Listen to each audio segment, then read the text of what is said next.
नमस्ते, अभिवादन आपका इनोसेंट इन्वेस्टर के इस नए वीडियो में आपके लिए डिस्क्लेमर, उसके बाद बात करेंगे फ्यूचर ग्रुप स्टॉक्स की। यहाँ पर आपके लिए बिल्कुल अच्छी न्यूज़ नहीं है और इस न्यूज़ में अच्छा क्या है वो हम आपको समझाएंगे और आप यहाँ से क्या सीख ले सकते हो उसको भी समझाएंगे। अभी एग्जैक्टली हुआ क्या है वो हम समझेंगे। न्यूज़ हम आपको पहले समझा देते हैं, फिर आएंगे चार्ट पर। अगर आप चार्ट पर फ्यूचर ग्रुप का कोई भी स्टॉक देखोगे तो लोअर सर्किट पर लॉक हो चुके हैं स्टॉक्स, और अगर आप नीचे वॉल्यूम देखोगे तो वॉल्यूम हो नहीं रहा है, यानी कि बायर्स अवेलेबल नहीं है, सेलर्स की संख्या अचानक से बढ़ गई है। हमको पता है न्यूज नेगेटिव है तो ऑफकोर्स सी बात है ये होना ही है। पहले न्यूज हम एक बार के लिए शॉर्ट फॉर्म में बताएंगे आपको, बाकी आपको सब कुछ पता होगा। सबसे बड़ी जो सबसे ज़रूरी न्यूज है वो ये है कि इनके मालिक साहब को 1 साल के लिए बैन कर दिया गया है सिक्योरिटीज़ मार्केट में ट्रेड करने के लिए। ये बैन क्या कहता है उसको समझिएगा थोड़ा सा।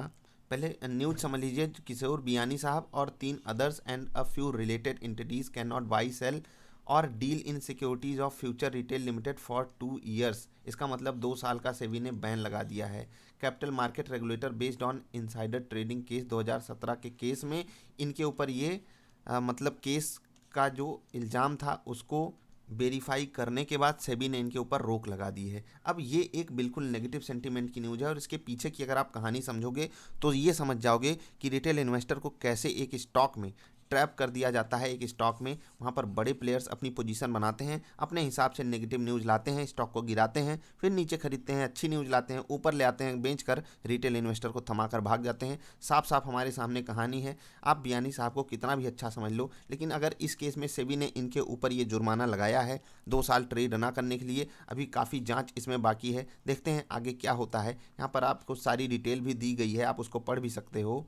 यहाँ पर मतलब आपकी आंखें खुली की खुली रह जाएंगी कि ये जांच क्या कह रही है कि इन्होंने ट्रेडिंग अकाउंट किस नाम से खोला, future corporate resource private limited के नाम से, और कहाँ पर ट्रेड कर रहे हैं, फ्यूचर रिटेल लिमिटेड के शेयर्स में। सोचिए ये कितनी खतरनाक कहानी है। प्रमोटर ही अपने शेयर्स में ट्रेड कर रहा है, न्यूज अपने हिसाब से वो ला सकता है। तो भाई साहब एक बार के लिए अगर हम यहाँ पर देखें ना, हम भले आप स्टॉक लेकर बैठे हो, आपको बहुत बुरा लगेगा, हो सकता है ये बात आपको बहुत बुरी लगे। मैं तो कह रहा था रिलायंस के केस में भी इनको बहुत बड़ा जुर्माना लगाना चाहिए। जो केस आया था यहाँ पर भी इनको बहुत बहुत बहुत बड़ा जुर्माना लगाना चाहिए, लेकिन कहानी अभी फिनिश हो चुकी है, आपको सब पता है। और जो सबसे खतरनाक न्यूज़ आपके लिए आई है वो ये कि हाई कोर्ट ने अमेजॉन के पक्ष में फैसला सुनाते हुए इस ये जो डील हुई थी इस पे स्टे लगा दिया है और सबको स्टेटस को में डाल दिया है। इसका मतलब हम समझेंगे थोड़ा सा कि हाई कोर्ट ने इंटरनेशनल प्रेशर को समझते हुए कि कैसे ease of doing business in सब पे इम्पैक्ट पड़ सकता है इस खबर का, या ये जो डील हम पास कर देंगे इसीलिए यहाँ पर स्टे लगाया गया है। अभी और सुनवाई होगी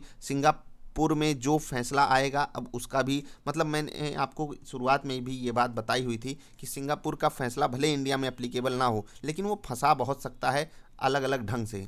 अभी डील में आगे बढ़ने की कोई संभावना है नहीं और ये बिल्कुल नेगेटिव सेंटीमेंट बन जाता है। डील कैंसिल नहीं हुई है, याद रखिएगा, डील को आगे बढ़ने से रोक लगाई गई है, इस चीज़ पे ध्यान रखिएगा। और ये नेगेटिव सेंटीमेंट बिल्कुल बनाता है, हम चार्ट पर चलेंगे समझने के लिए। लेकिन मुझे इस खबर से खतरनाक खबर पता है क्या लग रही है ये, क्योंकि यहाँ पर जो हो रहा है वो हम सब जानते हैं कि कोई पॉजिटिव न्यूज आएगी, कोई नेगेटिव न्यूज आएगी, कभी अपर सर्किट लगेगा, कभी लोअर सर्किट लगेगा, और ऐसा मत सोचिए कि लोअर सर्किट लगता ही रहेगा, ठीक है। ये तबाही ऐसे नहीं हो जाएगी कि जैसे मैंने आपको जो यहाँ पर अल्टीमेटम दिया था, मैं थोड़ा सा याद इसलिए दिलाता हूँ, आप ही लोग भूल जाते हो, और ये भूलने वाली बीमारी स्टॉक मार्केट में सबसे खतरनाक है। अगर आप यही भूल जाओगे कि आपके साथ तबाही क्या खेली गई है तो फिर मतलब आप पैसा कैसे कमाओगे, कहाँ पर मैंने आपको मना किया था। और उस वीडियो को मैं आपके लिए अवेलेबल कराऊंगा टेलीग्राम पे, आप जाकर देखिएगा, हमारे चैनल पे ही रहेगी।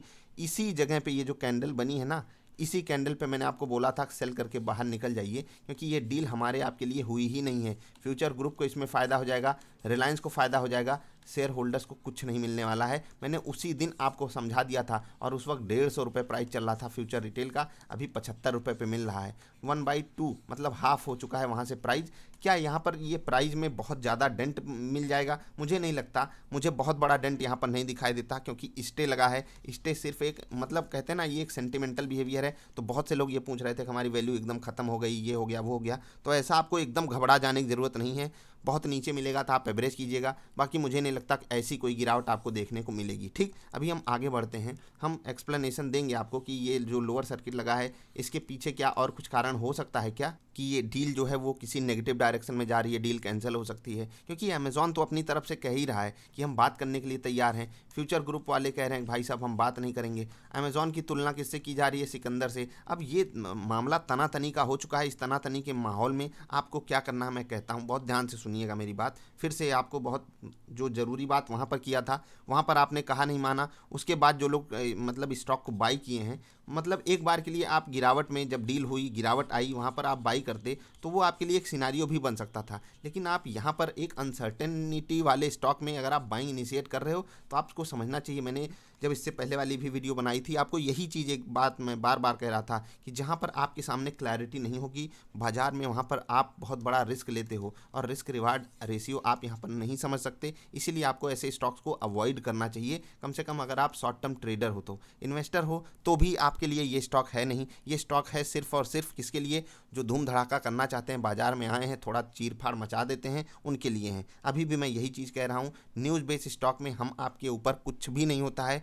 हाई कोर्ट का फैसला आएगा, सुप्रीम कोर्ट का फैसला आएगा, सिंगापुर अदालत का फैसला आएगा, कभी कोई स्टे कर देगा, कभी कोई केस कर देगा, कुछ भी होता रहेगा। अब यहाँ पर क्या अमेजॉन जीत गया? हमको ये कहानी समझनी होगी। जी हाँ, अमेजॉन जो लड़ाई चाह रहा था वही लड़ाई उसी डायरेक्शन में जा रही है। अभी सिंगापुर अदालत का फैसला अमेजॉन के एकदम खिलाफ आ नहीं सकता क्योंकि उन्होंने स्टे लगाया था। ठीक है, वो कहेंगे कि भाई साहब अमेजॉन को बातचीत का मौका दीजिए, आप कारण बताइए कि अमेजॉन के साथ आपने डील क्यों नहीं की, जबकि ये आप ही के कंपनी में पहले से हिस्सेदारी लेकर बैठे हैं। कारण बताओ, नोटिस जारी किया जाएगा, सब कुछ चलेगा। देखो बहुत बड़े बड़े एक्सपर्ट आपको यूट्यूब पे बैठे हुए हैं, मिलेंगे कि ये हो जाएगा वो हो जाएगा। मैं आपको कहता हूँ हम आप कुछ नहीं डिकोड कर सकते क्या हो जाएगा। अमेजॉन के पक्ष में सिंगापुर का फैसला जाए या ना जाए, लेकिन उनके विपक्ष में डायरेक्टली नहीं जा सकता क्योंकि स्टे अगर उन्होंने लगाया था कुछ सोच समझ कर लगाया था। और भारत के ऊपर भी इंटरनेशनल प्रेशर रहता है, उसको समझते होंगे आप भी, हम भी समझेंगे कि अमेजॉन किस तरीके से शुरुआत में ब्लैकमेल कर रहा था कि इंडिया में क्या जो विदेश से बिजनेसेस आते हैं उनके साथ भेदभाव होता है। और इस चीज़ पे मतलब नज़र तो सबकी रहती है, हाई कोर्ट की भी रहेगी, भारत सरकार की भी रहेगी। और इसीलिए मैं आपको कहता हूँ अनसर्टेनिटी यहाँ पर अभी भी बरकरार है। ये जो लोअर सर्किट लग रहा है, मैं एक इसको टेम्परेरी पेन मानता हूँ, इसको हम आपको झेलना ही पड़ेगा जिनके पास स्टॉक्स हैं। क्योंकि ये टेम्परेरी पेन इसलिए है क्योंकि सेंटिमेंट आपके खिलाफ हो चुका है। ठीक, आने वाले समय में हो सकता है कोई पॉजिटिव न्यूज़ आ जाए कि हाँ भाई साहब चलो अमेजॉन से बातचीत चल रही है ना, अगर मान लेता हूँ 25,000 करोड़ में ना डील हुई, 22,000 करोड़ में हुई, मान लेता हूँ अमेजॉन के साथ हो गई। ऐसा तो है नहीं, फ्यूचर ग्रुप के पास कुछ है नहीं, तो आपके स्टॉक में वैल्यू है। ऐसा नहीं कि आपके स्टॉक की वैल्यू बिल्कुल जीरो हो गई, सब कुछ खत्म हो चुका है। ठीक है, बहुत हो जाएगा, एनसीएलटी में जाकर सब कुछ बर्बादी अपनी लिखी जाएगी, फिर भी बुक वैल्यू के आसपास आपको एक बार के लिए शेयर प्राइस मिल भी सकता है। वो अलग के सिनारियो बनेगा, वहाँ पर मैं कुछ कहना नहीं चाहता। ये बात मैंने इसलिए कही क्योंकि कुछ क्वेरीज आई थी कि हमारे स्टॉक की वैल्यू जीरो हो जाएगी, ये हो जाएगा वो हो जाएगा, तो ऐसा कुछ होने वाला नहीं है। अगर रिलायंस के साथ नहीं होगा, अमेजॉन के साथ होगा, अमेजॉन के साथ नहीं होगा तो बैंक्स इनको कुछ छूट वगैरह देकर इन्हीं को बिजनेस फिर रिवाइव करने की कोशिश करेंगे, क्योंकि बैंक्स का भी पैसा फंसा हुआ है, उनकी भी मजबूरी है। ये चीज़ कोर्ट भी देखेगा, लोगों के जॉब का भी सवाल है, ठीक है, ढेर सारे स्टोर्स का भी सवाल है और मैन पावर का भी सवाल है। आप समझ पा रहे हो कि मैं क्या कहना चाहता हूँ। मतलब डील में कुछ ऐसा एकदम खतरनाक सा नहीं हो गया है।